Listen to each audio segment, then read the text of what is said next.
This is the Fifth Estate Winning Headlines, your media police post.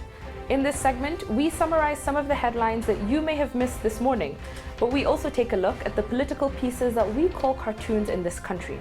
Today is the 29th of June 2021, and I am 2J. I am JM. I am Ms. K, and in case you missed today's headlines, here they are. Daily Nation, the return of Jimmy Wanji. Standard, which way BBI? The battle starts. And the Star, Uhuru tours RUTO turf to cement legacy. Yes. I think we'll begin with the Standard today. Twitter has been awake with hashtag BBI appeal. And I'd like to start my conversation there.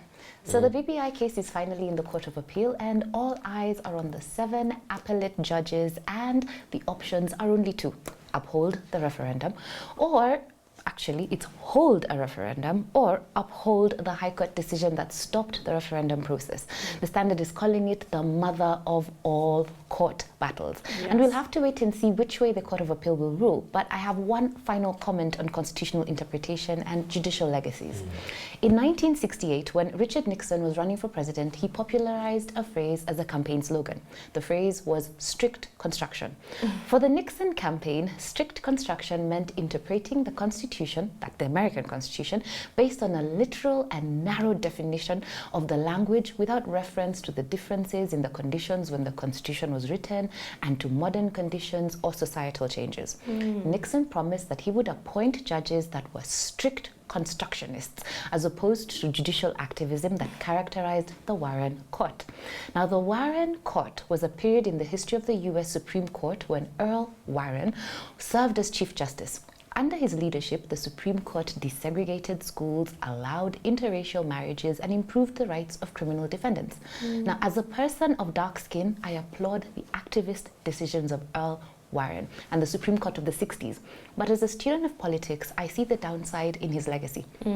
Nixon won the 1968 election and proved that there was a silent majority that did not agree with the activist decisions of the courts.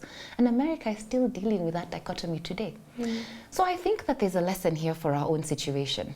The carefree decisions in a political vacuum of the Maraga court will have an impact on the politics of our country. Yes. We just don't know what it is and how negative it will be. Very true. Already I'm quite intrigued with what the lawyers on behalf of the AG have begun to say. Yes. So we'll see in the next few weeks what ends up happening. And look, I hear they've given themselves 21 days record time we'll see if to that's give us true. a ruling. So let's wait for that. So based on that, I think I'll move on to the Star, which tells us today about the president's plans to tour William Ruto's Rift Valley backyard to launch some development projects. So the headline would have us believe that this is something bad. And to this I ask, so what? So what if Uhuru Kenyatta wants to pay a visit to part of the electorate that voted him president? But also, isn't this what the DP's allies asked for right after Madaraka Day when it was hosted in Kisumu? So this headline got me thinking about the 33 Strategies of War by Robert Greene, and in particular, rule number 16, hit them where it hurts. This is also called the center of gravity strategy, because everyone has a source of power on which he or she depends. And so Greene advises that when you look at your rivals, search below the surface for that source, the center of gravity that holds the entire structure together. Hitting them there will inflict pain. Now, the interesting thing about this rule, in my view, is that both Uhuru Kenyatta and William Ruto are being guided by it. But there's a difference.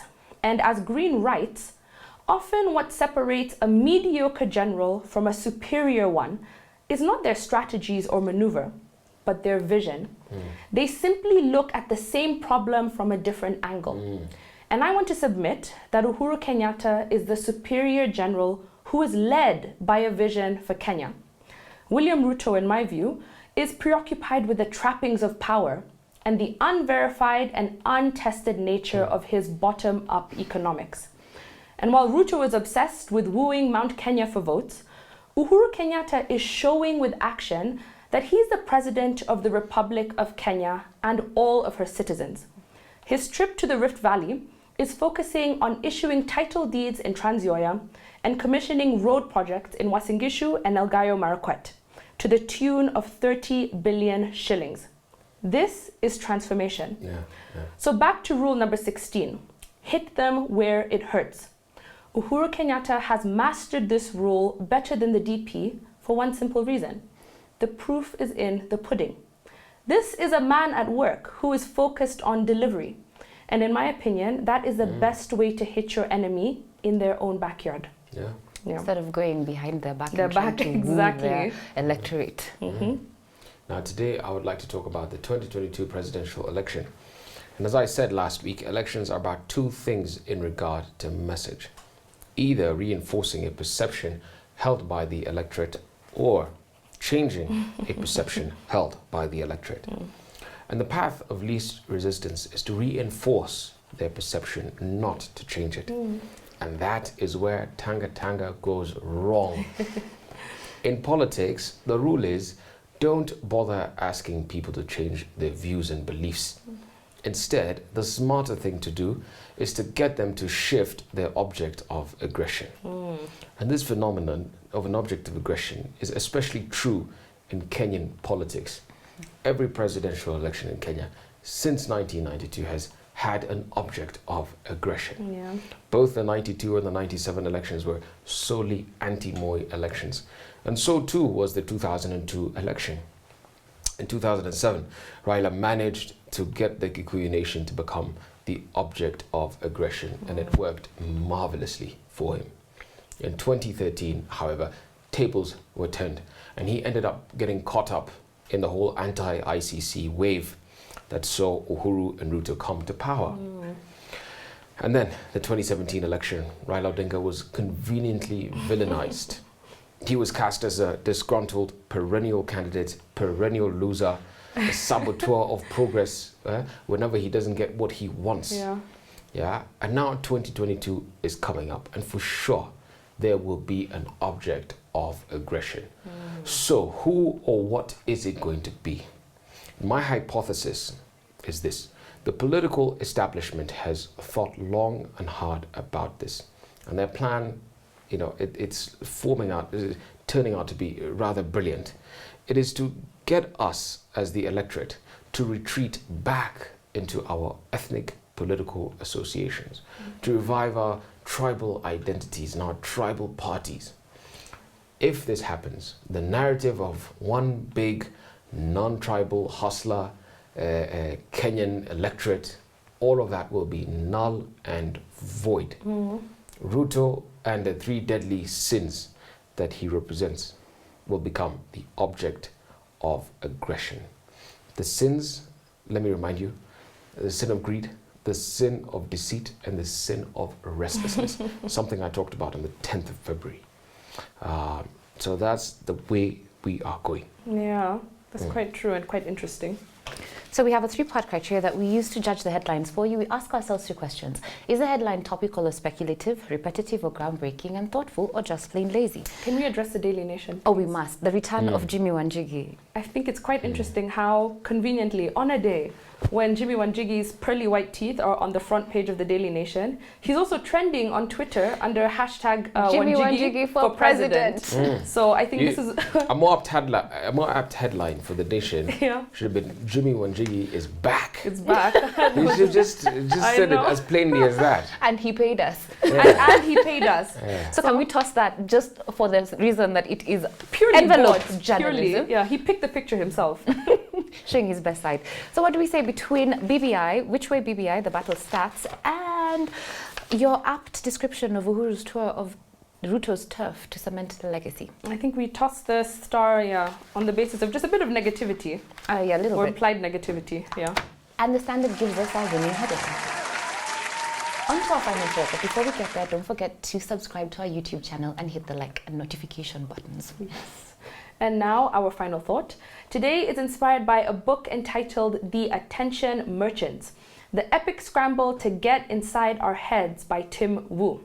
So Wu is actually an expert on concentrations of power. He's an activist and lawyer and is most famous for coining the phrase net neutrality, which is the idea that internet service providers like Safaricom, JTL, or Zuku should not be able to charge differently for different kinds of data. So in this new book, he targets another kind of concentration of power, the industry that monopolizes our attention. So in this book, the author surveys the history of advertising-supported media. And this book starts in 1833 when a man called Benjamin Day figured out that he could sell his newspaper a lot cheaper than his rivals if he balanced reader revenues against advertising. So he was, as Wu writes, the first to understand that his customers were actually his product. So Day wanted to reach a large audience, but also make it affordable for everyone. So he set his price of the newspaper at 1 penny per copy, which was way cheaper than the 6-cent papers at the time. However, the paper was sold at a loss because of the cost of production. So to make up for this deficit, Day he invited businesses to place advertisements in his paper, and he charged them for the exposure. Within just a few months, he became enormously successful, and within 2 years, it became the #1 newspaper in New York City. So Day ended up showing how a newspaper could be more than just news. It can also sell things and then resell its audience's attention to advertisers. Now, this was taken even further during the First World War. In 1914, Germany was able to mobilize 4.5 million men to join the war effort. But the best Britain could do was about 700,000 men. So to build a bigger army, the British government embarked on the first systematic propaganda campaign in history. It printed 50 million big, bright, colorful recruitment posters and plastered them all over shops, houses, buses, and trams throughout the country. It's that quintessential poster pointing and saying, "We want you." So it staged these rallies and parades and filled vans and film projectors and screened these patriotic films across the country.